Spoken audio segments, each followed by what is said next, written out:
Vamos a compartir la escritura ahí en Santiago capítulo 4, versículo 7. Y vamos a leer la Sagrada Escritura en el nombre de Jesús, para la gloria del Padre, del Hijo y del Espíritu Santo. Amén. Someteos pues a Dios, resistid al diablo y huirá de vosotros. Someteos pues a Dios, resistid al diablo y huirá de vosotros. Amén. Padre, queremos darle gracias por darnos esta gran bendición de poder, Padre mío, meditar en su palabra, mi Señor. Padre mío, denos la claridad, la comprensión, Padre mío, mi Señor, para poder exponer su gloriosa palabra. Ilumínenos las escrituras, Padre mío, de tal manera que la palabra dé fruto en nuestro ser, al 30, al 60 y al 100 por uno. Padre, denos claridad, denos comprensión, Padre mío, de tal manera que esta palabra podamos comprenderla y luego aplicarla a nuestra vida espiritual. Padre amado, reprenda, mi Señor, toda posición antagónica, todo espíritu contrario, Padre mío, repréndalo usted, mi Dios, en el nombre de Jesús, y concédanos el vivir en victoria por el poder del Espíritu Santo y por la obra de Cristo, en el nombre de Jesús. Amén, amén y amén. Y le damos la gloria al Señor. Gloria a Dios, gloria a Dios, gloria a Dios, gloria a Dios, gloria a Dios. Gloria a Dios para siempre. Amén. Reciban nuestro asiento, mis queridos hermanos. Vamos a meditar en esta palabra el día de hoy aquí en el libro de Santiago, ¿ya? En la escritura se habla de varios Santiago, pero el escritor de la epístola de Santiago, como sabemos, es el que fue hijo de María y de José. Recordemos que el Señor Jesucristo fue concebido y nació por obra del Espíritu Santo, y esto estaba profetizado en la escritura ahí en Isaías capítulo 7, versículo 14, donde sería el Espíritu Santo el que haría una obra, en este caso en María, y María quedaría concibiendo no por una intervención humana, sino que por una obra divina. Pero luego de que nace el Señor Jesús, a partir de allí, la Escritura dice que luego que nació el Señor, José conoció a María. Esa palabra conocer implica que tuvieron una intimidad sexual por ser un matrimonio, porque la parte sexual está bendecida dentro del matrimonio. Y resulta que a partir de allí José y María tuvieron hijos e hijas, ¿ya? Y entre esos hijos e hijas estaba, en este caso, Santiago. Entonces Santiago fue hijo de José y de María, y Santiago tuvo como medio hermano, en este caso, al Señor Jesucristo, que fue hijo de María y que José fue su padre político. La Escritura nos narran ahí en Primera de Corintios, en el capítulo 15, nos narran que precisamente este Santiago, que originalmente en hebreo se le llama Jacobo, ya bueno, ese término se origina de Jacob. Santiago no creyó en el Señor hasta después de la resurrección. ¿Eso qué significa? Que Santiago, durante todo el ministerio de Jesús, Santiago no creyó que su hermano o su medio hermano era el Mesías. No podía concebirlo. ¿Por qué? Porque toda la vida vio a Jesús simplemente como su hermano mayor. Entonces tuvo que realmente convertirse para que a la postre él pudiese conocer a Jesús. ¿Y cuándo conocer a Jesús como Salvador? ¿Y cuándo ocurrió aquello? Ocurrió aquello precisamente luego de la resurrección. Fue allí cuando Jesús resucitó y se le mostró resucitado a Jacobo, o Santiago, que es lo mismo, es allí cuando recién Santiago pudo ver a Jesús, ya no como su hermano simplemente mayor o su medio hermano, sino que lo pudo ver como su Salvador. Ya, aquí vemos claramente que en este caso la gente que se convierte se tiene que convertir por una experiencia que haya tenido con el Señor Jesucristo. Imagínense, aquí había un pariente directo, y que no creía que él era el Mesías. Esto también se encuentra ahí en San Juan capítulo 7, donde también se narra allí que sus hermanos no creían que Jesús era el Mesías. Aquí está el pasaje 1 Corintios 15, 7, dice, después apareció, ¿quién? Jesús, a Jacobo, después a todos los apóstoles y al último de todos, como a un abortivo me apareció a mí. Imagínense qué tremendo privilegio haber visto a Jesús de una manera glorificada, ya habiendo resucitado. Esto no lo puede decir Mahoma. Mahoma murió y no resucitó. Buda son personajes históricos. Buda murió y no resucitó. Confucio murió y no resucitó. Mas el Señor Jesucristo resucitó y su resurrección fue tan tremenda que incluso se le apareció a 500 personas a la vez. O sea, no hay ninguna razón para rechazar la resurrección del Hijo de Dios. Y uno de los privilegiados fue precisamente Santiago. Si nosotros vemos las Escrituras, nos vamos a dar cuenta precisamente de esto, que es absolutamente necesario que todos los hombres, independiente que sean de familia evangélica, cristiana por décadas, la persona tiene que tener un encuentro con Dios. Ya sabemos que Dios no tiene nietos, Dios solamente tiene hijos. Por eso que nosotros tenemos que anhelar que nuestros familiares puedan tener un encuentro con Dios, que ellos verdaderamente puedan conocer al Hijo de Dios. Entonces, en este caso, Jacobo tuvo el gran privilegio de conocer a Jesús como su Salvador. Qué difícil habrá sido para él la lucha que habrá tenido. Toda la vida lo vio como el hermano mayor y de repente verlo como el Salvador. Eso tuvo que haber ocurrido por una obra del Espíritu, porque incluso él podría haber visto a Jesús resucitado y aún así rechazar que él era el Mesías. ¿Por qué? Porque hay gente que ha visto cosas tremendas. Han sido sanados de cáncer, han sido sanados de leucemia, han visto el poder de Dios. Dios lo ha sacado de un psiquiátrico, Dios lo ha sacado de una cárcel, Dios lo ha sacado de un hoyo tremendo, y aún así no querer convertirse.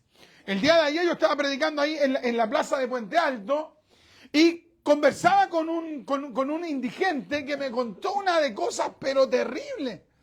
Oye, pero una de calamidades que yo cuando le dije quiere recibir a Cristo para convertirse, yo dije lo más juicioso es que él me va a decir, sí, mi vida está destruida.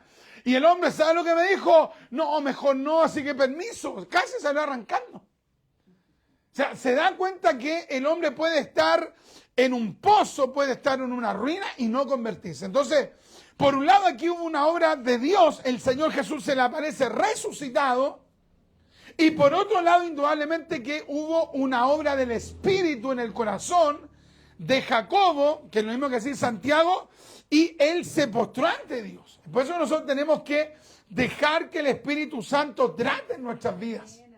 No es solo leer, que es importante leer. No es solo el que tengamos alguna experiencia, sino que tenemos que ser sensibles al Espíritu Santo de Dios. Ahora, yendo a este texto en particular, de Santiago capítulo 4, versículo 7, imagínate todo el privilegio, se convierte, después termina siendo uno de los líderes de la iglesia allá en Jerusalén, junto a Pedro y Juan, y después no solo eso, sino que Dios le tenía una bendición más, permitirle escribir una epístola. O sea, te das cuenta toda la bendición que vino sobre él cuando se convirtió a Cristo. Y en este versículo 7 del capítulo 4, Santiago nos habla de algo tremendo. de algo que incluso a la fecha hay gente que no cree esto, no cree que el ser humano tiene un enemigo y ese enemigo tiene nombre y se llama Satanás. O sea, nosotros no podríamos decir de que no, que nuestra vida no va a tener ninguna oposición. La gente de repente dice, no, que el diablo habita en la mente de las personas, que simplemente es una imaginación, es una quimera, es una fábula, es un mito. Hay gente que tiene esa postura y incluso hay algunos que siendo cristianos, que siendo evangélicos, aún así no creen en la existencia de Satanás. Y la Escritura nos enseña claramente aquí que el diablo sí existe. Ya no es una invención y de hecho Satanás odia al ser humano. ¿Qué es lo que nos dice aquí Santiago? Someteos pues a Dios, resistid al diablo y huirá de vosotros. Las Escrituras desde tiempos muy remotos nos habla acerca de Satanás. Vamos a ir a la Escritura ahí a Génesis capítulo 3. Génesis capítulo 3. Imagínense en tiempos tan pretéritos, en tiempos tan pasados, ya entra en escena este ser que se le llama el enemigo de nuestras almas. O sea, tú tienes un enemigo de tu alma. Hay alguien que te aborrece profundamente. Ese es el diablo. Y aquí, en Génesis capítulo 3, se le llama la serpiente antigua. Pero la serpiente, dice, era astuta más que todos los animales del campo que Jehová Dios había hecho. La cual dijo a la mujer, con que Dios os ha dicho, no comáis de todo árbol del huerto. Y la mujer respondió a la serpiente, del fruto de los árboles del huerto podemos comer, pero del fruto del árbol que está en medio del huerto, dijo Dios, no comeréis de él ni le tocaréis para que no muráis. Entonces la serpiente dijo a la mujer, no moriréis. Oye, si yo veo una serpiente que me habla, ¿yo qué voy a decir? Aquí hay algo raro, ¿cierto? Si yo voy caminando por la calle y un perro me dice, ¿qué onda? Oye, yo voy a decir, ¿y qué pasa con este perro? Si yo veo a un pájaro que de repente me habla y sé que no es a mi conciencia, sino que articuló palabras, raro. Entonces un cristiano de inmediato, ¿qué va a decir? Aquí hay un espíritu inmundo. Aquí hay demonios. Esto no es normal. Los perros no hablan, ¿cierto? Los pájaros no hablan, las serpientes no hablan. Entonces Eva llevaba tiempo allí en el jardín, en el huerto del Edén, y ella tendría que haber dicho, esto no es normal, aquí está pasando algo. Sería raro que un día usted se sentara y se pusiera a conversar. Hay gente que conversa con las plantas, pero sabe que las plantas no le van a responder. ¿Cierto? Hay gente que le habla a su perro, pero sabe que no le va a responder. Está como jugando con el perrito, con el gato, pero ya sí le responde y después hay un diálogo fluido y oye, y la persona habla, el otro responde y el otro contradice, cuestiona. Ah, no, aquí hay algo espiritual. Pero ¿qué es lo que ocurre? Eva fue tan seducida que cayó en el engaño. ¿Qué pasó en este caso? Satanás, que el Señor lo reprenda, tomó posesión, en este caso, de una serpiente. Bendito sea Dios. Entonces, ¿qué significa esto? Que Satanás puede actuar en seres vivos. Satanás puede tomar a cualquier ser vivo y usarlo para tentar a alguien o para intimidar a alguien. Satanás puede hacer eso. Un día yo escuchaba un testimonio como había un hombre que se había ido a ayunar a buscar de Dios, ya llevaba no sé cuántos días, como 20 días en ayuno, buscando, y de repente comenzó a escuchar a unos perros que se reían. Una cuestión demoníaca. Los perros riendo. Uno de repente ve a un perro como que parece que se estuviera riendo, pero no se está riendo. Carcajada, y de repente comenzó a escuchar palabras. Y él, ¿qué es lo que hizo? Andaba, menos mal que en ayuno, comenzó a reprender a los demonios. ¿Y qué sucedió? Tuvieron que irse los demonios de ahí. Pero imagínate la tremenda experiencia. ¿Se acuerda cuando el Señor Jesús liberó al endemoniado de Gadara? Los demonios que estaban habitando en el endemoniado de Gadara le pidieron permiso para irse, ¿dónde? A un hato de cerdo, ¿cierto? Porque ellos buscan dónde vivir. Entonces el diablo, los demonios, los espíritus malignos pueden tomar posesión de seres vivos. Y en este caso, el demonio, el diablo, que el Señor lo reprenda, tomó posesión de la serpiente. ¿Y por qué? Porque la serpiente tenía una cualidad. ¿Cuál era su cualidad? Era astuta. Entonces Satanás va a buscar cualidades, puede ser en cualquier ser vivo, cuanto más en una persona, para poder trabajar en esa persona. Entonces, Satanás va a poder obrar en gente astuta. ¿Cuál es una persona astuta? ¿Cómo es una persona astuta? Una persona inteligente, una persona que es rápida, que entiende rápido, pero que usa esa inteligencia combinada con la mentira y para sacar provecho personal. Entonces, si una persona, sea o no sea cristiana, si tiene algo de astucia en su vida, Satanás puede trabajar allí. Por ejemplo, si una persona es odiosa, o si una persona es mentirosa, espiritualmente son puertas. Y Satanás trabaja en esas personas, se mete por esas puertas, y de repente la persona no se da ni cuenta cuando después ya incluso comienza a tener pensamientos que antes no tenía, sentimientos que antes no tenía. ¿Por qué? Porque los demonios están trabajando en esa persona. En este caso, Satanás utilizó a una serpiente, imagínate, a una serpiente para hacer caer a Eva. Después cae Eva, después Eva hizo caer a Adán, y a partir de allí vino una ruina tremenda. O sea, en el jardín del Edén, Satanás, usando a la serpiente, venció a los primeros padres de la humanidad. Y considera tú que los venció en el mejor escenario. ¿En qué escenario? En el huerto del Edén. Imagínate, en un paraíso los venció. Con las mejores condiciones los venció.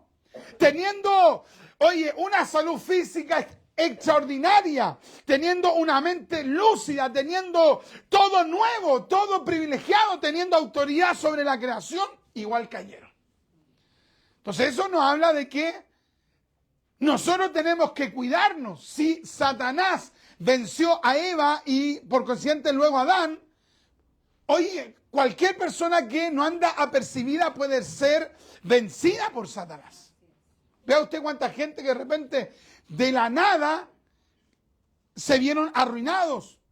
Y uno le pregunta, ¿y cómo te pasó esto? Si tú antes estabas bien, tu vida estaba sana, y de repente cayeron en unos cuadros profundos de turbación mental, y muchos de ellos incluso hasta llegaron a un psiquiátrico, han llegado a un psiquiátrico. ¿Qué pasó allí? En algún momento le abrieron una puerta al maligno y que el Señor lo reprenda.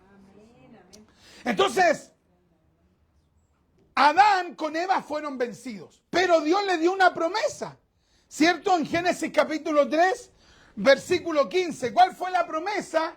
Que un día un descendiente de Eva iba a vencer a Satanás.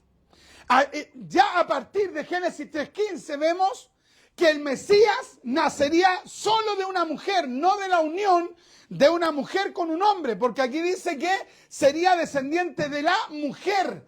No alude a que sería descendiente de Adán y Eva o de ambos, sino que habría una intervención única, en este caso de una mujer. Entonces, ¿la promesa cuál era? Que un día Satanás sería vencido. Y el que lo venció no fue Moisés. Han habido tremendos hombres de Dios en la Biblia. Moisés, Abraham, Elías, Eliseo, el mismo Job, tremendo hombre de Dios. Pero ni uno de ellos pudo vencer a la serpiente. sino que únicamente lo venció nuestro Señor Jesucristo. Si el Señor Jesús no hubiese vencido a Satanás, hasta el día de hoy, imagínate, hasta el día de hoy estaríamos derrotados. Si Satanás venció a Adán y a Eva, que eran hombres perfectos antes de la caída, ¿cuánto más no podría vencer a cada uno de nosotros? Oye, y una de las personas que son, o las personas que son más fáciles de vencer, ¿sabe quiénes son? Los que se creen sabios. Esos son los más fáciles de vencer. Ve tú los filósofos. La gente por lo general no ha estudiado historia. Los filósofos eran gente tremendamente perversa. Gente pero profundamente depravada. Piensa tú, por ejemplo, en los grandes filósofos. Yo el otro día estaba estudiando, o releyendo más bien dicho, a los ideólogos de la ideología de género. Oye, pero los tipos, el que no terminó en un psiquiátrico, el que no terminó muerto de la peor manera, terminó siendo un enajenado en la sociedad. Yo no hice tipos brillantes terrenalmente. Michel Foucault, uno de los principales intelectuales que hasta el día de hoy, las directrices del... Apágate ese parlante, por favor. Hasta el día de hoy, en la educación, Michel Foucault dirige en varios aspectos la educación hasta el día de hoy. Tipo inteligente, pero tipos perversos. Tipos socialmente, pero macabro. Usted googlee, busca allí quiénes están detrás de la ideología de género y son pura gente enferma, profundamente enferma en lo psicológico. Entonces, Satanás, cuando ve a un intelectual soberbio, altivo, oye, pero rápidamente lo puede envolver. Porque la gente que es inteligente, por lo general, es soberbia. Es gente altiva, es gente arrogante. Entonces, sea quien sea el que se le ha opuesto a Satanás a través de la historia, Satanás lo ha vencido. Pero a Cristo nunca lo pudo vencer. No sé quién lo cree, dice amén, y no se quede dormido. Qué tremendo, hermano, tremendo honor que nosotros podamos seguir al único que pudo vencer a Satanás. Al único en la historia que pudo vencer a Satanás, nuestro Señor Jesucristo. Entonces Satanás odia al género humano. Ahora, ¿a quiénes Satanás, como diríamos en español, le pone el ojo? ¿A quiénes? A los que aman a Dios. ¿Y por qué a los otros no? Porque los otros ya están listos para perderse. Entonces, ¿para qué los va a complicar más? Si ya están perdidos. Adoran a los dioses falsos, son politeístas, son ateos, son agnósticos, son escépticos, son inconversos. A eso ya los tiene, los deja ahí. Yo estaba predicando ayer, o antes de predicar ayer, y veía a una lesbiana, yo creo que tenía como unos 25 años.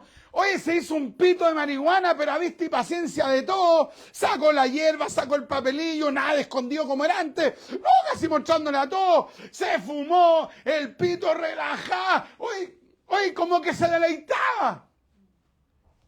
¿Tú crees que a esa el diablo la va a ir a atacar? Si la tiene, pues la deja ahí que siga en su locura, en su turbación. ¿A quién ataca el diablo? A los que aman a Cristo. Vamos a seguir a la escritura, ahí a Job capítulo 1, Antiguo Testamento, Job capítulo 1, y vamos a leer desde el versículo 1 y vamos a ver, porque hay gente que de repente se cuestiona y dice, pero ¿por qué el diablo me ataca a mí? ¿Por qué no ataca a otra gente? ¿Por qué no ataca a ese que está en el estadio?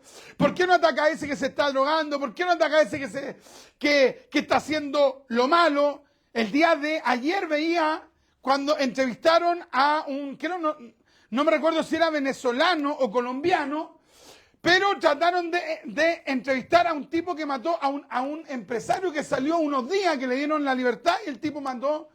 No sé si alguien se acuerda cuál era la nacionalidad, pero lo van a entrevistar y fue impresionante para mí el verle la cara, una cara de soberbia, Le dijeron, te arrepentí, y el tipo pero no movió ni un músculo de arrepentimiento, ya.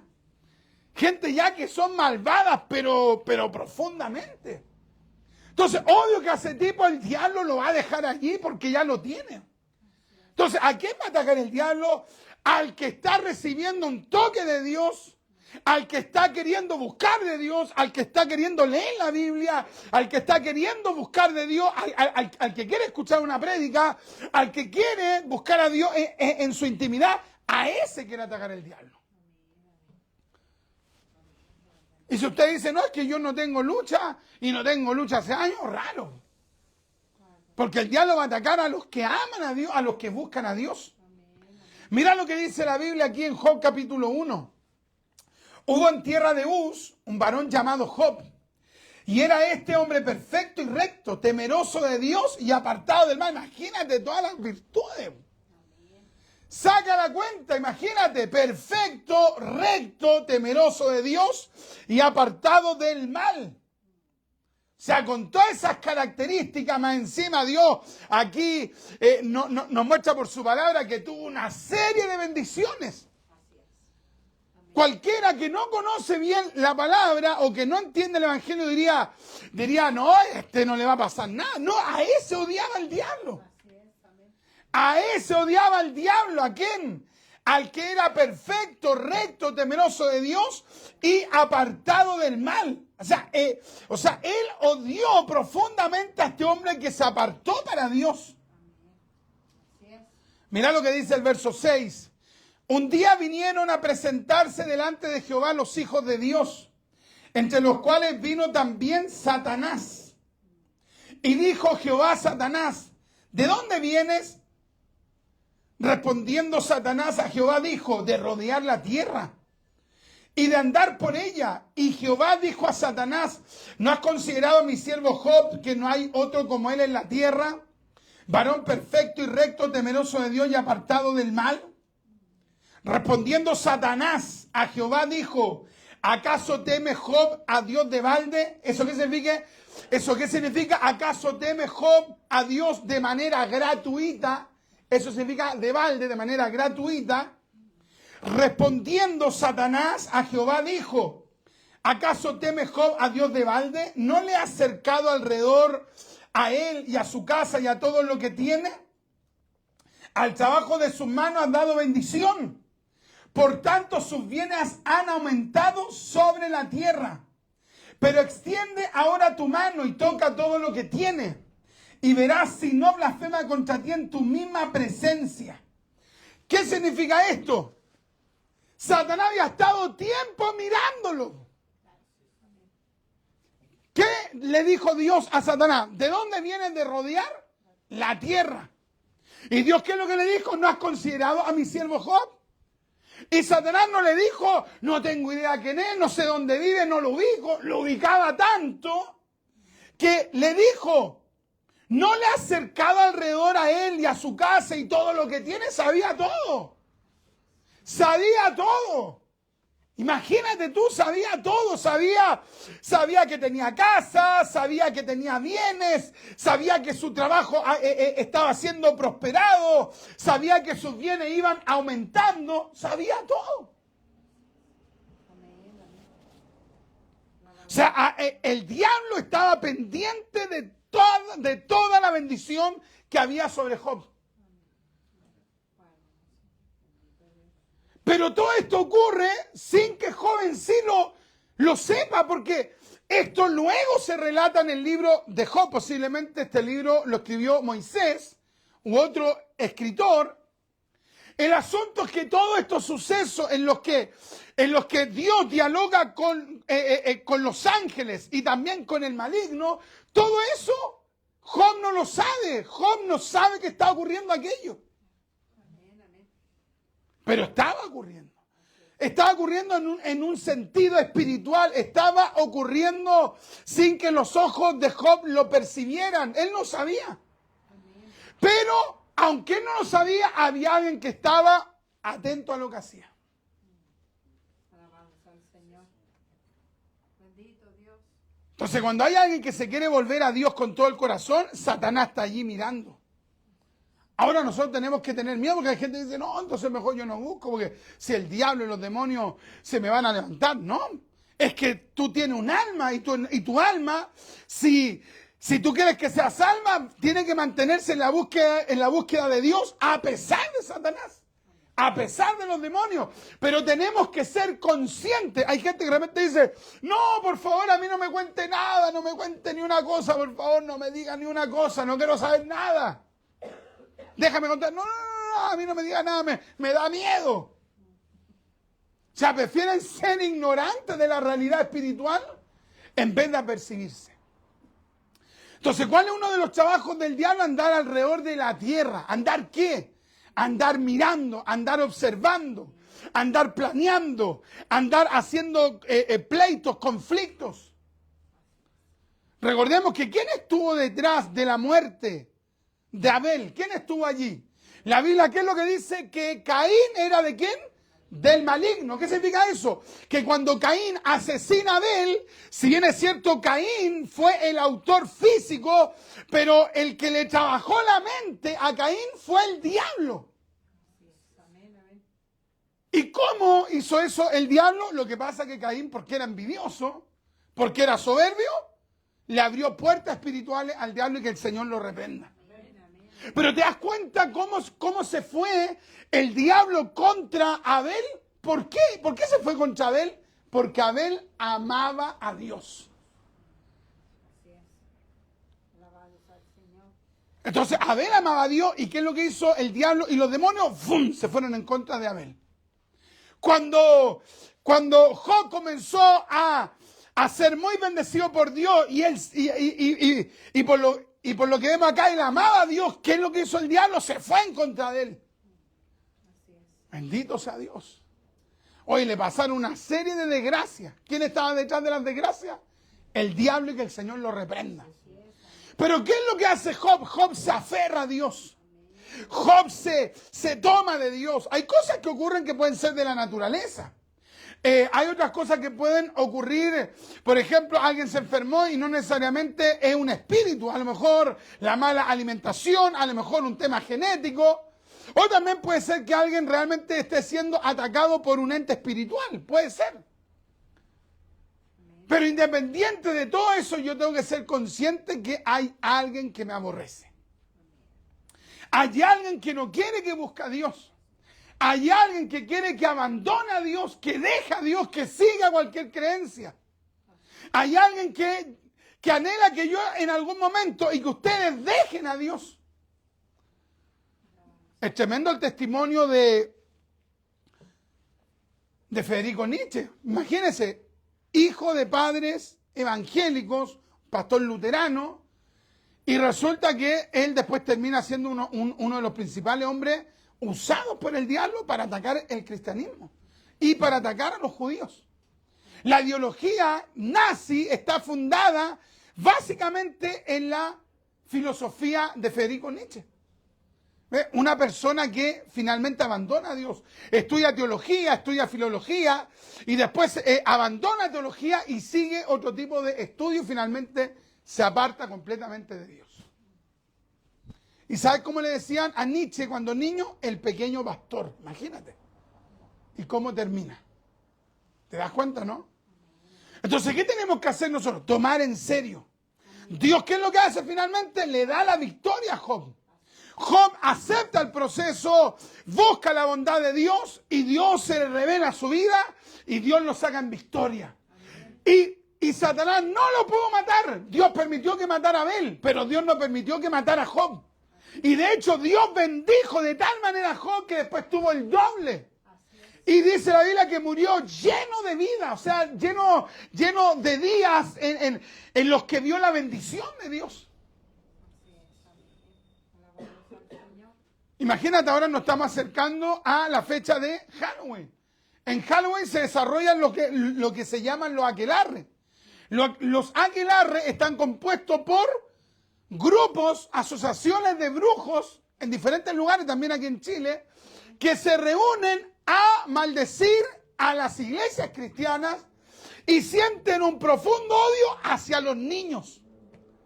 Y por eso que detrás de Halloween está el tema de los dulces, los disfraces. Tratan de hacer como que eso fuera tan inocente cuando detrás de esa fiesta hay demonios. En la fecha donde más se pierden niños. Usted sabe cómo era la práctica de los celtas, ¿cierto? Iban por las casas, pedían algo y le decían, dame algo, dame una ofrenda, dame dulce. Y si no me das, ellos no decían, como se dice hoy, dulce o travesura. No, eso se modificó porque antes era, o me das lo que te estoy pidiendo o te lanzo una maldición. Eso es lo original, lo primigenio. Cualquier persona puede estudiar esto y va a saber que esto es así. Entonces cuando un niñito dice, dulce o travesura, ni sabe la estupidez que está haciendo. Cuando lanzan huevos, eso de lanzar huevos es un parangón. ¿En base a qué? A cuando los celtas decían, maldición, te lanzo una maldición.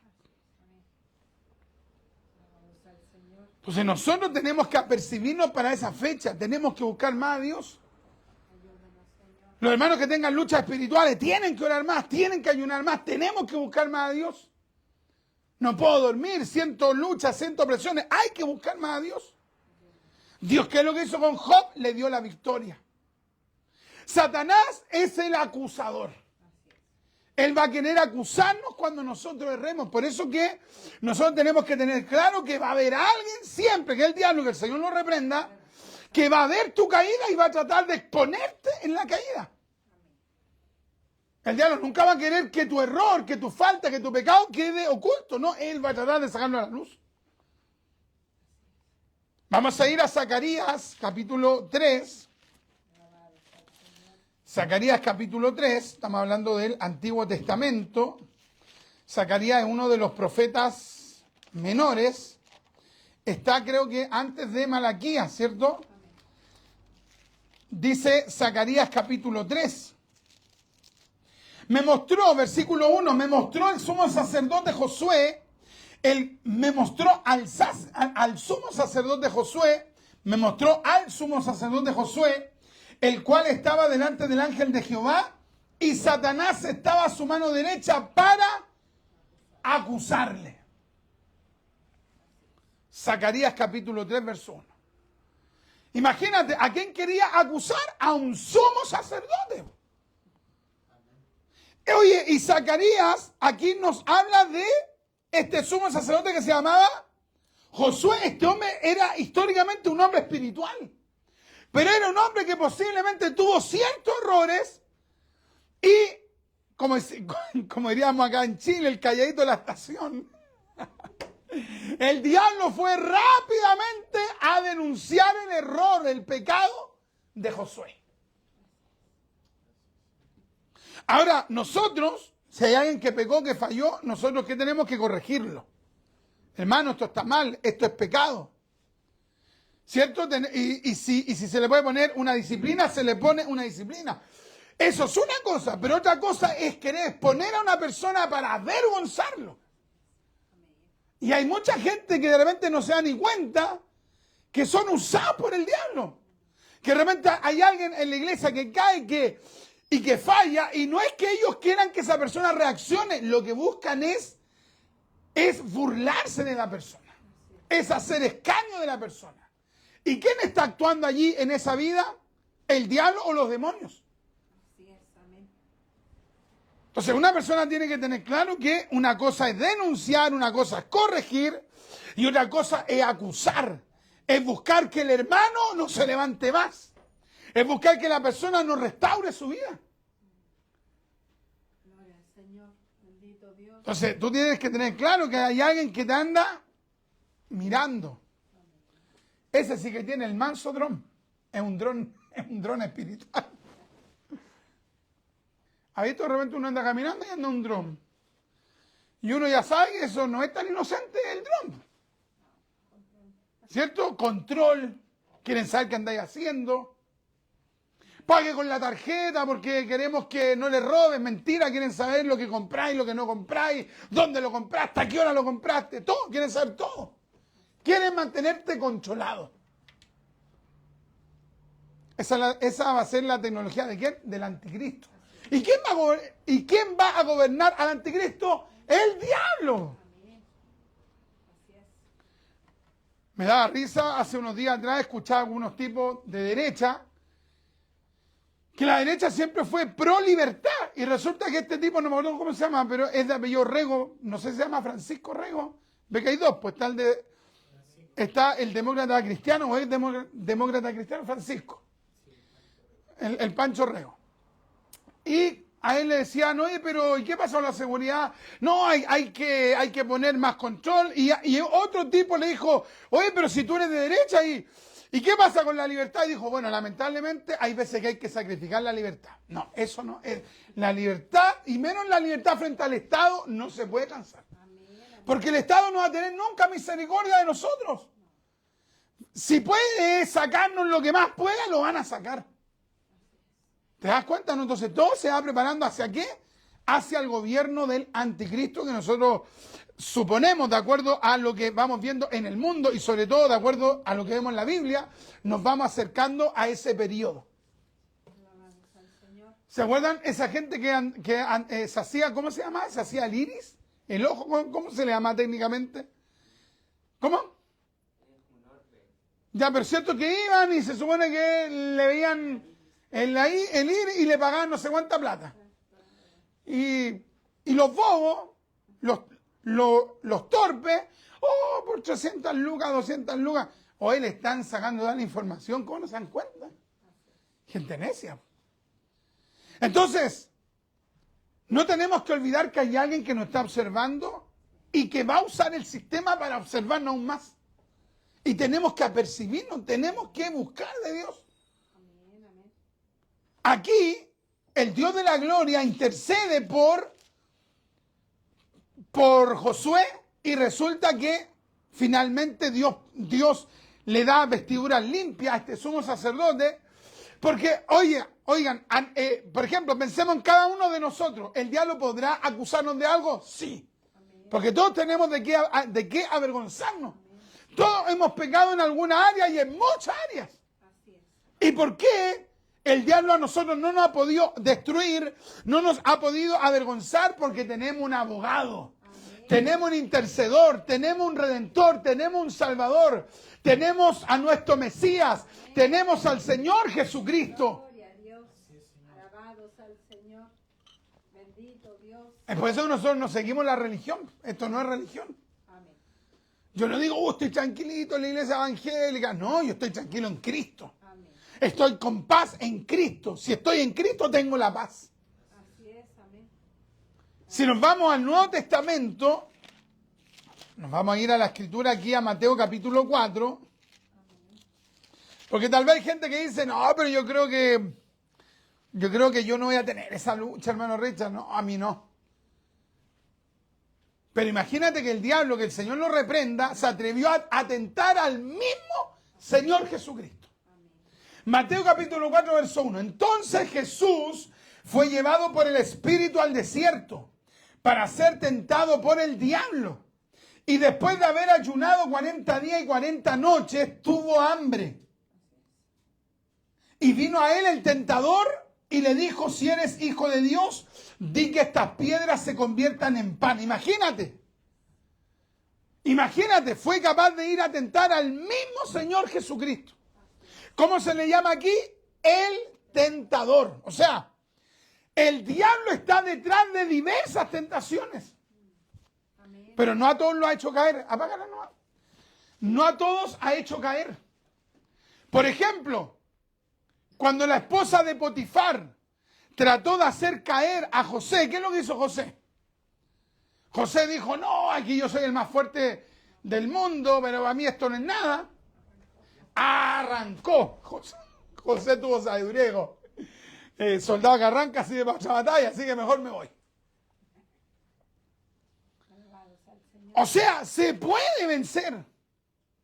El Señor Jesús, en este caso, obviamente que no iba a arrancar porque Él es el Mesías. Él lo enfrentó, pero Él no cayó. Jesús no cayó en la tentación. Dice la Biblia que fue tentado en todo, pero sin pecado. las tentaciones más diversas las sufrió Cristo y Cristo no cayó. ¿Y nosotros qué somos? Cristianos. ¿Qué significa cristiano? ¿Seguidor de Buda? ¿Seguidor de Mahoma? ¿Seguidor de un pastor? ¿Seguidor de un teólogo? No, seguidor de Cristo. Entonces, nosotros tenemos que ir tras las huellas del Señor. Entonces, hay gente que realmente dice que caí, fui débil, ya. Pero ¿cuántas veces ya cayendo? 100 veces. No, porque usted ya hizo un deporte la caída. Todos pueden caer, todos podemos fallar. Pero si ya estáis cayendo a cada rato en un pecado es porque ya te gustó la cuestión. Entonces podemos caer, pero también podemos vencer. Podemos vencer. ¿Y qué es lo que dice Santiago? Someteos pues a Dios. Y después, ¿qué es lo que dice? Resistid.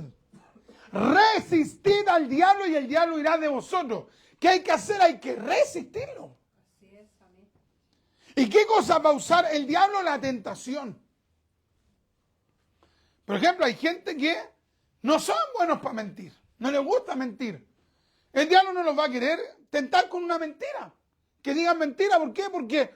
Porque rechazan todo lo que tenga que ver con una mentira. La rechazan. Pero el mitómano, ¿cuál es el mitómano? El que no puede estar sin mentir. Es el diablo, lo va a andar tentando a cada rato con mentiras. Hay otras personas que tienen otro tipo de tentación, son ambiciosos. Son ambiciosos. ¿Qué va a hacer el diablo? Va a querer ponerle la carnada de la ambición, ambición de poder, ambición de fama, ambición de plata. Le van a ofrecer negocios turbos, truchos, y donde ese ambicioso, ¡bum!, los va a tomar. Si es que anda en la carne. Porque si es cristiano y sabe que tiene esa lucha, cuando le pongan la ambición delante, ¿qué es lo que va a hacer? ¡Bum!, va a salir arrancando. Si no puede resistirlo, dice, mejor me voy. Amén, amén. Alabado sea el Señor. Pero cuando la persona anda mal espiritualmente, cede. Hay otra gente que le gusta la música mundana, le fascina la música mundana. Se convirtió a Cristo y todavía las tarea. Yo me doy cuenta que hay gente que de repente se convirtieron hace no tanto y de repente escuchan una música mundana y empiezan. Hoy no se dan ni cuenta. Y yo los miro así como diciendo, el hermanito. No se dan cuenta. Y el diablo lo está tentando por ahí. Mira cómo sucedió acá. El texto dice que el Señor estaba en ayuno. En ayuno. ¿Y cuál fue la primera tentación que le presentó el diablo? ¿Cuál fue? Mira lo que dice. Y vino a él el tentador y le dijo, si eres hijo de Dios, di que estas piedras se conviertan en pan. En pan. Oye, y aquí el Señor no estaba nada ayunando como nosotros. Mediodía y andamos para embarrar, afirmándonos. Me estoy desmayando. Un día de ayuno ya te crees Gigi Ávila. 2 días de ayuno ya te crees que andáis flotando. Hay algunos que nunca han ayunado y no saben lo que es. Imagínense 2 días de ayuno que te coloquen, no sé, lo que te guste. A mí me gusta, le paso el dato. Un churrasco así bien grande. Pero si me ponen guatita, ¿qué hace yo? Ni una tentación, cada vez que me ponga a vomitar porque no me gustan, el olor. Entonces el diablo sabe lo que a la persona le gusta. O cuál es la necesidad de esa persona en el momento. Aquí la necesidad era un pan. Imagínense el Señor 40 días en ayuno. Un pancito. Cuando uno anda en ayuno y dice, no, hay un pancito.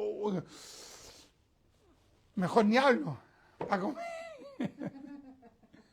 ¿Y qué es lo que hizo el Señor? Él respondió y dijo, escrito está.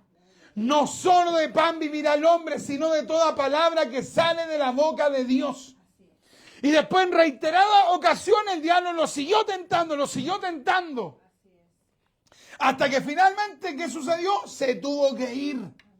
Entonces Jesús le dijo, vete Satanás, Porque escrito está, al Señor tu Dios adorarás y a Él solo servirás. El diablo entonces le dejó y aquí vinieron ángeles y le servían. Si tú ves a Job, Job prevaleció. Pero Job en ese momento no venció a Satanás. Dios hizo que Satanás después se fuera. No lo molestara, que no lo molestara más. En el caso de José, ¿qué es lo que hizo José? Salió arrancando. En el caso de Cristo lo enfrentó. Lo enfrentó y lo derrotó y le habló con tal autoridad que tuvo que irse el diablo. Amén, amén. Este fue el momento más tremendo hasta ese momento para Satanás. Nunca nadie lo había enfrentado. ¿Te acuerdas cuando muere Moisés? Muere Moisés, el cuerpo de Moisés queda ahí muerto y va el arcángel Gabriel a tomar el cuerpo para sepultarlo en un lugar donde no fuese hallado, pero allí también apareció Satanás y quería profanar el cuerpo de Moisés para que posiblemente después el cuerpo de Moisés fuera adorado. ¿Te das cuenta? Nadie hasta el momento de la victoria de Cristo, nadie había avergonzado y derrotado de esa manera a Satanás. O sea, tú y yo, nosotros estamos con el vencedor. Amén, amén. Estamos con el vencedor. De repente, no apaguéis la luz. ¿Por qué? Porque me da miedo. ¿Estáis con el vencedor? ¿Cómo que te dan miedo?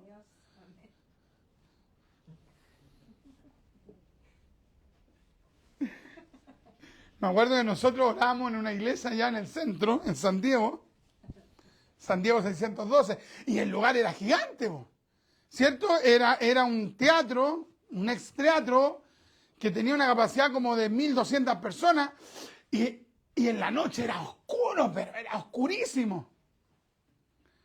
Entonces, para ir del lugar donde nosotros orábamos, en un subterráneo, le estoy hablando de hace unos 2 años atrás, hasta los baños, oye, pero era un tramo largo y todo eso estaba oscuro, como una boca de lobo cuando no estaban las luces prendidas. Y uno trataba de no prender la luz porque eso gastaba mucha luz, porque tenían unos focos gigantes. Pero ya cuando era muy de noche y estábamos orando, algunos decían, prenda la luz, hermano, prenda las laterales para pasar al baño.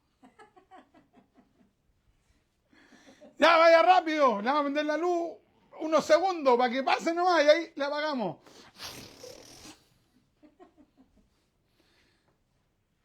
Y la gente de repente hacía lo mismo para devolverse. No se atrevían a andar. Es que era muy oscuro, si de hecho era oscuro. Pero era tremendo. Pero hay gente que está en la casa de ellos. Están en su propia casa y con la luz prendida y se quedan dormidos con la luz prendida porque les da miedo. Pero ¿qué es lo que dice la Biblia? En Timoteo 1:7, creo que es segunda de Timoteo. Porque Dios no nos ha dado espíritu de cobardía, sino de poder, de amor y de dominio propio. Gloria a Dios. Entonces tú estás siguiendo al único que ha vencido a Satanás, al único. Amén, amén. Al único que venció a Satanás. Colosenses, capítulo 2, versículo 15, dice, y despojando a los principados y a las potestades, es decir, despojando al diablo y a los demonios, los exhibió públicamente, triunfando, esa es la palabra clave, triunfando sobre ellos en la cruz del Calvario. Jesús derrotó a Satanás en el desierto y después lo venció completamente en la cruz. Alabados al Señor. Bendito Dios. ¿Te das cuenta, no? Estás con el vencedor. Amén, amén. Estoy con el vencedor. Estamos con el vencedor. ¿Qué es lo que dice Juan? 1 Juan capítulo 5, verso 20. Y estamos en el verdadero, en su Hijo Jesucristo. Este es el verdadero Dios y la vida eterna. Gloria a Dios. Estamos en el verdadero. Amén. 1 Juan capítulo 3, verso 8. ¿Qué es lo que dice? ¿Alguien se acuerda, no? Ya, por Por pasaje no los hermanitos bíblicos. Y para esto apareció el Hijo de Dios para deshacer las obras del diablo.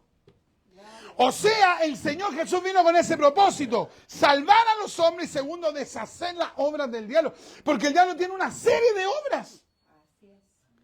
El tráfico, la prostitución, la droga, la mentira, oye, pero tremendo, las guerras. Entonces alguien no podría decir, no, es que yo quiero estar en paz con el diablo. Diablito, paz, amor y paz. No, nosotros no podemos tener amor y paz. Falso. Yo voy a tomar en serio al diablo, es un ser poderosísimo. ¿Cierto? Ezequiel capítulo 28, Isaías capítulo 14, ¿de qué es lo que hablan? Del poder de Satanás, un poder tremendo. Pero nosotros estamos con el vencedor. Amén, amén. Nosotros estamos con el vencedor. Todo lo puedo en Cristo que me fortalece. Alabados al Señor. ¿Qué es lo que le dijo Jesús a Pedro? Satanás os ha pedido para zarandearos como a trigo, pero yo he rogado por ti para que tu fe no falte. O sea, nosotros tenemos que tener claro que en algún momento el maligno se va a levantar. Ahora, yo no voy a andar así como, mañana, estoy seguro que mañana se levanta, no, y pasó otro día, no, entonces mañana, pasado mañana. No, eso ya sería que la persona ande psicosea. Pero sí va a mandar atento, apercibido. No voy a andar jugando con lo espiritual. No voy a andar jugando con lo espiritual. Hay gente de repente tiene aproximaciones medias ilusas. Dice, no, hay una gitana, voy a ir a hablarle a ver qué onda. Pero a ver, voy a ver qué es lo que me dice. No, uno tiene que estar. Dice la Biblia que no participéis de las obras infructuosas de las tinieblas, sino más bien reprenderlas. Cuando la persona se acerca al tarot, al horóscopo, a donde los gitanos, a donde los esotéricos, a donde esta gente que practica ocultismo, está siendo seducido sin darse cuenta por el mismo maligno. De repente hay gente que se hace amigo de otro y el otro ponele que tiene práctica ocultista y en la buena onda le dice, déjame leerte las cartas. Un cristiano, ¿sabe? Si oye eso a decir, ¿tú leí las cartas? No, tú estás realmente endemoniado. Y algunos dicen que no me atrevo. Es que entonces no sé qué espíritu tenés. Porque uno tiene que tener valentía. Si tú estás viendo que una persona está practicando el ocultismo, ¿cómo no le voy a decir la verdad? En una vez hasta Dios te usa para que se quede pensando que está bajo el poder del maligno. Pero gente dice, no, es que yo no lo quiero dejar mal, es que yo no quiero... No, eso no es de Dios. Y esa persona cada vez va a ir quedando más presa de los demonios, no se da ni cuenta. Yo me recuerdo hace años atrás, estaba predicando ahí en la plaza de Puente Alto. A ver, yo tenía como 27 años. Es decir, hace muchos años atrás. Estaba predicando en la plaza, prediqué el evangelio, se paró un joven y de repente lo veo yo que lloraba. Entonces yo terminé de predicar y le dije, ¿qué te pasó? Y me dijo, no, él tenía como unos 20 años. Me dijo, no, es que lo que pasa es que quiero que usted me unja, hermano. Porque yo sé que los cristianos oran por la persona, quiero que ore por mí. Lo que pasa es que, mire, déjeme contarle rápido. Yo estaba enamorado de una niña y la niña no me daba, como decimos en Chile, no me daba bola, no me pescaba. Pero yo estaba obsesionado con ella. ¿Ya? Y entonces, ¿qué hiciste? Fui donde una mujer que le hizo un amarre. ¿Ya? ¿Y cuánto te cobró? 100 lucas. Y yo le dije, ¿ya? ¿Y qué pasó? No, y la mujer se enamoró de mí.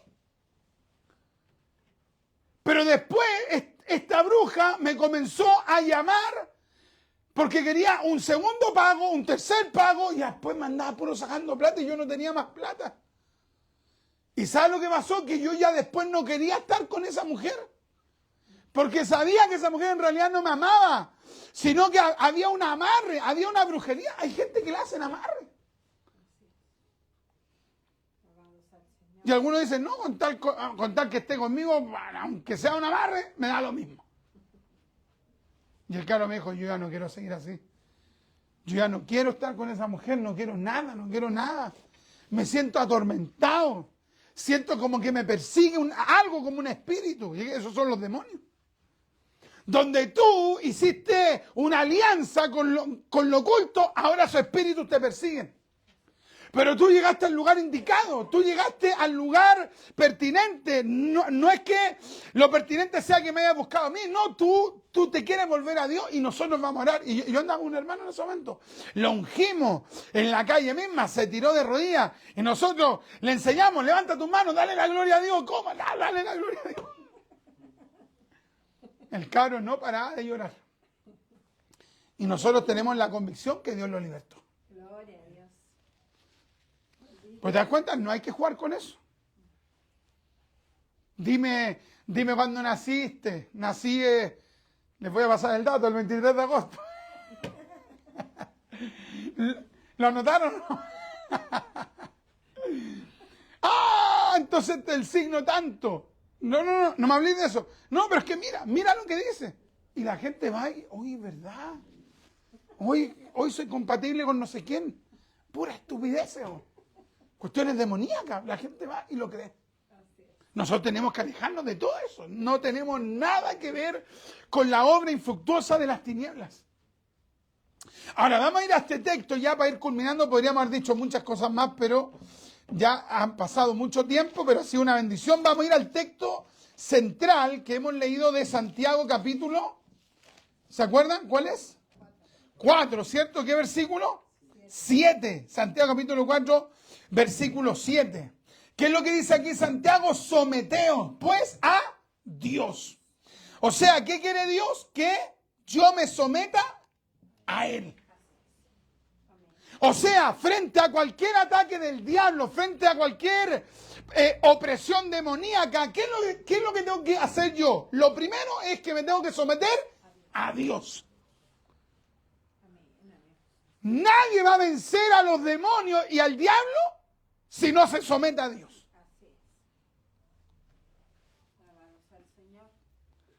Da para la risa cuando de repente llaman a un sacerdote. Y va el sacerdote, mucho justo no tengo nada. Ya, pues pensemos que esto es un crucifijo. Deberíamos tener un crucifijo aquí como para mostrarle a la gente, como para hacer una, ¿cómo decirlo? Una parodia. Oye, el sacerdote le habla en latín y no sé qué al endemoniado. Bien, el endemoniado ni lo pesca. Bo. Le pegan, lo humillan, le pegan su charchazo al cura. ¿Qué hace el cura? Nada. Porque los demonios no respetan los objetos. Pero si le coloco una pata de herradura, no, eso no tiene poder. Los demonios, ¿a qué se sujetan? Al nombre de Jesús. Amén. Al nombre de Jesús. No al nombre mío, no al nombre de un pastor, no al nombre de una corporación, al nombre de Cristo. Entonces, ¿qué es lo que nos dice la Biblia acá? Someteos pues a Dios. Entonces, si yo me voy a someter a Dios, yo voy a andar de acuerdo a la voluntad de Dios. Si hay una persona que está siendo tentada, atacada, que está siendo seducida, ¿qué tiene que hacer esa persona? Someterse a Dios. No va a tener victoria si no se somete a Dios.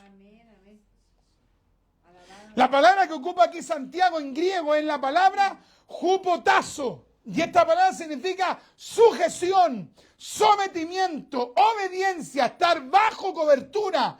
¿Bajo qué cobertura? Bajo la cobertura de Dios. Un intérprete dice que eso implica estar bajo el arreglo o los dictámenes de Dios. Implica una plena sumisión a Dios. Entonces una persona que de repente dice, no, es que tengo depresión, no, es que los demonios me hablan, no, es que estoy sintiéndome mal, tengo malos pensamientos, sométete a Dios. Y si me someto a Dios, me voy a someter a la palabra de Dios. Y la palabra de Dios me llama a orar, a buscar a Dios, a leer la Biblia, a consagrarme, a apartarme del mundo. Entonces, mientras yo me voy sometiendo más a Dios, ¿qué es lo que pasa? Voy entrando mayormente en su cobertura. Pero una persona que hace lo que quiere, piensa lo que quiere, tiene los gustos que quiere, de repente dice, no, es que esta es mi opinión y la Biblia dice eso otro, entonces mi opinión es la que prevalece, esa persona va a ser un títere del diablo. Pero si la persona va siendo modelada por Dios, esa persona va a tener la victoria. No importa los ataques que esa persona sufra, Dios le va a dar la victoria. Y esa persona, ¿qué es lo que va a hacer? Se va a meter más a orar, más a ayunar, más a buscar a Dios. Le va a pedir a Dios que le enseñe más su palabra y Dios lo va a guardar. Amén, amén. Alabado sea el Señor. ¿Cuál sería el antónimo de someterse? ¿Cuál sería el antónimo? Rebelarse, ¿cierto? Rebelarse. Una persona rebelde, anárquica, revolucionaria, subversiva, esa persona va a estar a merced de los demonios. Pero una persona que es dócil con Dios, que Dios le dice, mira, esto es así, y la persona dice, ¿es así? ¿Por qué? Porque mira, la Biblia lo dice así, amén, yo lo creo. Esa persona se está poniendo bajo la cobertura de Dios. Es que esto es aquí, pero es que yo pienso esto es lo que dice la Biblia. Lo acepto, lo dice la Biblia. Pero una persona que va y desafía a Dios, no, esa persona no va a recibir nada de Dios. Yo me recuerdo cuando fuimos a orar con Francesca una vez ahí a una casa. Oramos por la casa, había manifestaciones de espíritu ahí. ¿Y qué es lo que pasó? Pasó que las personas después no quisieron buscar de Dios. ¿Y qué es lo que pasa cuando alguien recibe la ayuda de Dios? Dios trae paz a casa y esa persona después no se convierte. ¿Qué es lo que pasa con esa persona? Los demonios después van en patota a atacar a esa persona. Por eso que hay que tomar en serio lo de Dios. ¿Cuál es el primer requisito? Someterse a Dios. Someterse a Dios. Someteos pues a Dios. Resistid al diablo. Resistid. ¿Esto de qué habla? Habla de una voluntad. Santiago dice, sométanse. Y eso es un llamado a la decisión de las personas. Las personas no son obligadas a someterse a Dios. La persona voluntariamente acepta ese llamado y se pone bajo la cobertura de Dios. Pero después hay otra decisión más que tomar, resistir al diablo. ¿Qué significa esto? Que de repente el maligno te va a molestar por aquí, te va a molestar por allá, te va a querer atacar por acá. Y tú tienes que resistirlo y va a querer nuevamente molestarte, pero tú de nuevo lo vas a resistir. Y en algún momento aquí está la promesa. En algún momento, ¿qué es lo que va a suceder? Resistir al diablo y huirá de vosotros. Amén, amén. Va a huir. O sea, aquí está la esperanza. En algún momento se va a ir. En algún momento me va a dejar. En algún momento me va a dejar de molestar. En algún momento voy a ver la victoria. Me someto a Dios, resisto al diablo y el diablo va a huir de mí. Esa es la promesa. La sangre de Cristo tiene poder, la sangre de Cristo tiene poder, la sangre de Cristo tiene poder. Y uno confía que Dios va a guardar a la persona. Pero hay gente que sabe que prefieren tomarse una pastilla. En vez de decir, no, aquí voy a hacer lo que dice la palabra, está totalmente detallado, prefieren tomarse una pastilla. Ahora, ¿nos burlamos de los que se toman una pastilla por un tema psicológico? No, evidentemente que no. Pero si la persona es un cristiano, tiene que tratar de luchar. Amén, amén. Y vamos a estar terminando con esto ahí en Efesios. Efesios capítulo 6. Efesios capítulo 6. Hemos estado compartiendo este pequeño estudio bíblico el día de hoy. Efesios capítulo 6. Y la Escritura nos habla que tenemos una armadura. Tú tienes una armadura que tomar. Hermano Richard, es que yo quiero ir a la playa, a la guerra como que si fuera a la playa. Puedo ir con chala a la playa. Quiero ir con una musculosa. No, pues a la guerra, ¿cómo se va? Se va con una armadura, se va con el atuendo. Efesios capítulo 6. Y espiritualmente tenemos una armadura. ¿Qué es lo que dice la palabra de Dios? Verso 13. Vamos a leer del verso 11. Vestidos de toda la armadura de Dios. Esta no es tu armadura, es la armadura de Dios que Dios te la ofrece a ti. Y que tú por la fe tienes que tomarla. Vestidos de toda la armadura de Dios para que podáis estar firmes contra las acechanzas del diablo. ¿Te das cuenta la palabra que ocupa? Acechanza. Cuando uno ve a un león que está presto para lanzarse sobre una hiena o sobre otro tipo de animal, ¿cómo andan acechando? Van por aquí. ¿Me entiendes? O sea, están prestos a lanzarse. Así anda el diablo. Vestidos de toda la armadura de Dios para que podáis estar firmes contra las acechanzas del diablo. Porque no tenemos lucha contra carne, lucha contra sangre y carne, sino contra principados, contra potestades, contra los gobernadores de las tinieblas de este siglo, contra huestes espirituales de maldad en las regiones celestes. Por tanto, y mira cómo dice de nuevo, tomad toda, no dice una parte. Toda la armadura de Dios. ¿Qué tenemos que hacer? Tomar toda la armadura de Dios. ¿Estamos tomando toda la armadura de Dios? De repente nos ponemos el puro casco, de repente andamos con la espada nomás y las partes restantes no las consideramos. Por tanto, tomad toda la armadura de Dios para que podáis resistir en el día malo. Y habiendo acabado todo, estad firmes. Estad pues firmes, ceñidos vuestros lomos con la verdad y vestidos con la coraza de justicia y calzados los pies con el apresto del evangelio de la paz. Sobre todo, tomad el escudo de la fe con que podáis apagar todos los dardos de fuego del maligno. Y tomad el yelmo de la salvación y la espada del Espíritu, que es la palabra de Dios. Orando en todo tiempo, con toda oración y súplica en el Espíritu, y velando en ello con toda perseverancia y súplica por todos los santos.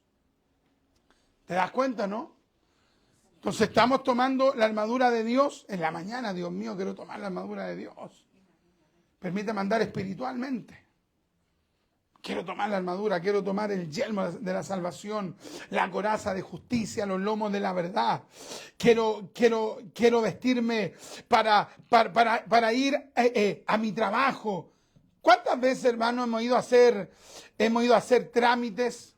Hemos ido a hacer una serie de cosas. Cosas importantes para nosotros y no hemos ido apercibidos. Entonces tenemos que tomar en serio esta batalla espiritual y no olvide que tenemos la victoria asegurada en Cristo. Si yo me mantengo en Cristo, si ustedes se mantienen en Cristo, tienen la victoria asegurada. Pero ¿qué tenemos que hacer? Mantenernos en Cristo Jesús. Vamos a orar al Señor y vamos a pedirle a Dios que nos ayude a tomar en serio esta realidad espiritual, a someternos a Dios. Queremos la victoria, tenemos que someternos a Dios y su santa palabra. Padre, en el nombre de Jesús, queremos darle gracias, Padre mío, por su palabra. Hemos recibido en este día un estudio bíblico, Padre mío, donde hemos sido enseñados, exhortados a que tomemos en serio esta batalla espiritual. Satanás no está jugando a ser Satanás. Satanás nos odia, nos aborrece, y que el Señor Jesucristo lo reprenda. Padre mío, mi Señor, y queremos tomar en serio esta realidad espiritual. Y para eso, Padre mío, somos impelidos, somos movidos, somos instados, Padre mío, a tomar en serio nuestra vida de oración, nuestra lectura de la palabra. Padre mío, ayuda a mis hermanos, ayuda a mis hermanas, ayúdanos a nosotros, Padre mío, a comenzar a tomar en serio esta realidad espiritual, a orar en el Espíritu. Padre mío, permítanos ser de oración, permítanos ser de ayuno, permítanos ser de intercesión, permítanos, Padre, a no jugar con la tentación, líbranos de la tentación. Permítanos, Padre mío, tomar la armadura de Dios. Y gracias, Padre mío, porque el Señor Jesucristo venció a Satanás y a los demonios, los venció en la cruz del Calvario.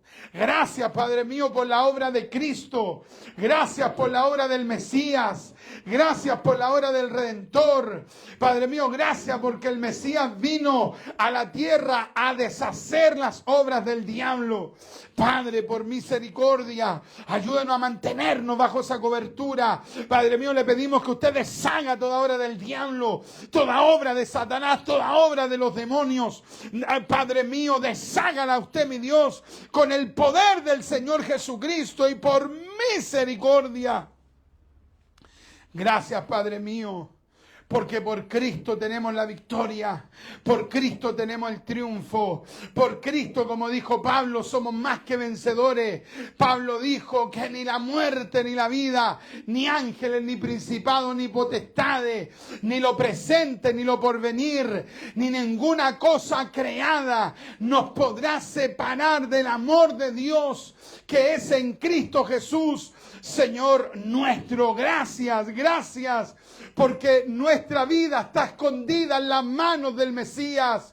Y Cristo dijo, mis ovejas están en mi mano y nadie las arrebata de mi mano.